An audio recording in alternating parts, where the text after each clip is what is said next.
Hi, it's Marty from Utah Some Performance out in Utah.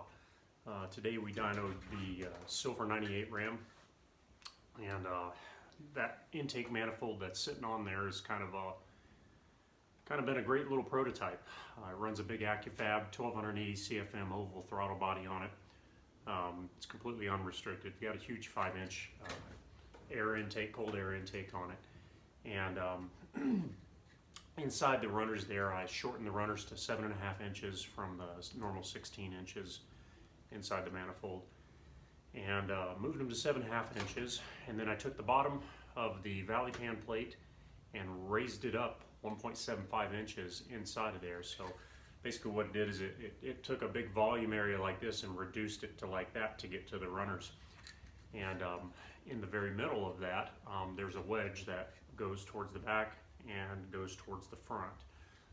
That way, when the air comes in, it comes in and kind of loops back up, so it's right at that spot where those runners are pulling air at. And from all the calculations and everything that I've done on a performance trend software, which has been pretty accurate so far, I enjoy it. It was a little expensive, but I enjoyed it quite a bit. But everything that I've done with that has been extremely close, because I usually figure in a 21 to 22% drivetrain loss factor when I get on a dyno. And keep in mind, we're up here at 5,000 feet in Utah. There's no oxygen. You can hear me breathing hard right now trying to talk to you. And that changes when you get down to sea level. You know, it's just, it's amazing. You know, I mean, I've lived in Florida forever, and then, you know, to come out here, it's completely different. So I'm very happy with the results. We finally hit 330 rear wheel up here. We were 336 and 403 torque down at sea level when we had the old hand port with a 52 millimeter on it. And today we were shy of 4 or 5 horsepower from what we were making at sea level down there. So obviously the truck, you know, if we take it back to Washington State and dyno it back up there or down to Phoenix or something, it's going to dyno some higher numbers than what I get up here, which I don't care. I really don't care. I'm looking to see what my before and after is. You know, when I started with that truck, I had a 318 in it that we freshened up, and that thing was probably maybe 180 rear wheel, maybe. You know, so I mean, it's made leaps and bounds. It's a 10.6 compression, 360 in it right now. It's 358 stroke, 30 over, so 365. I run 28 thousandths head gaskets inside of there. The heads are bone stock Magnum heads. The only thing that's been changed on there is the valve spring to follow that camshaft, and that's the UTP 500X. So you'll notice that when I actually did my test, my dyno test from the original UTP, which was 450 lift, which is the CFM where a Magnum head pretty much is done, I made nothing, pretty much. I mean, I made a couple of horsepower and everything, but I didn't really make hardly anything at all jump into 507 lift on there. It did nothing for me because the heads didn't do any good. So that shows you, when you buy your heads, find out where their max peak CFM is at, and then tailor your cam towards that area, and then try to tailor the intake towards that area too. It's all really, at the end of the day, it's a matched combination. So that truck's gonna be done for a while. Garretts deploying some secret location in Afghanistan, or Krakistan as we call it.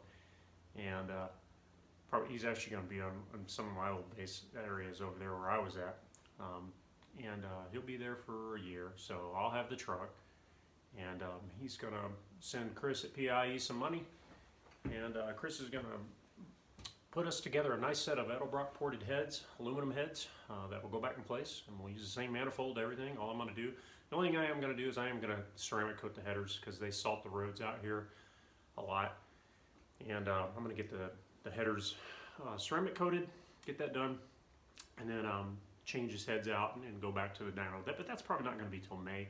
Right now, the priority is obviously is all the printed throttle bodies that we're coming through right now.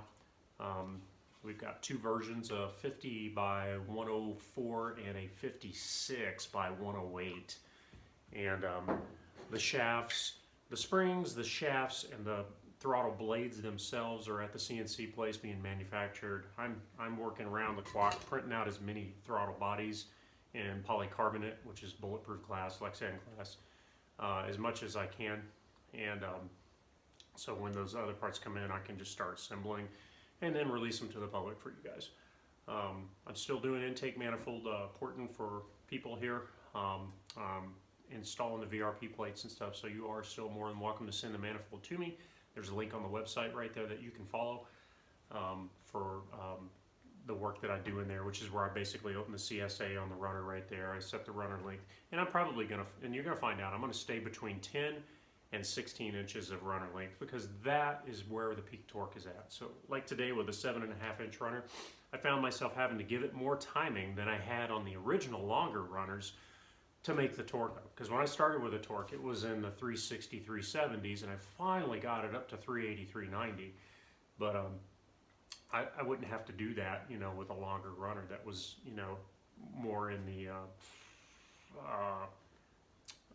10 to 16 inch range. Probably 12 inch range is going to be a pretty sweet spot for those things. So, but anyway, the plan is once we release the throttle bodies, get all those going and everything, then I can start concentrating on the other things, which is the plenum plate with the wedge built into it.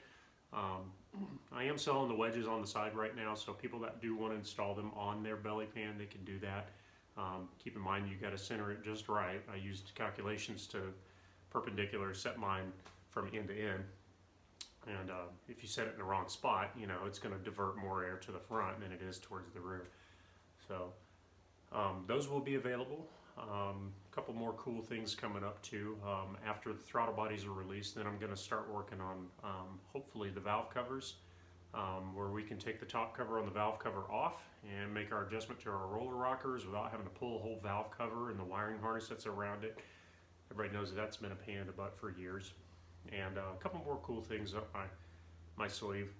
But other than that, I'm just going to concentrate on getting the throttle bodies out, and we'll go from there, from this point. And we've got on Big Red, the Big Red Ram, you guys seen that. That runs UTP 450 cam and a set of ported EQ heads from Chris at PIE.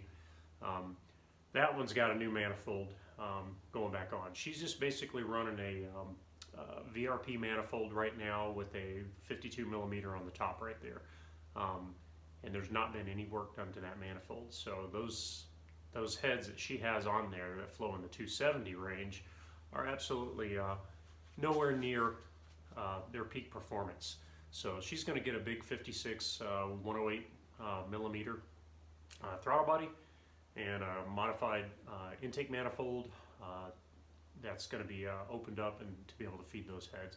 So she's been sitting at 275 rear wheel with 37s on that truck for almost a year now. So it's time to move her up a little bit and see what those little EQ heads can do.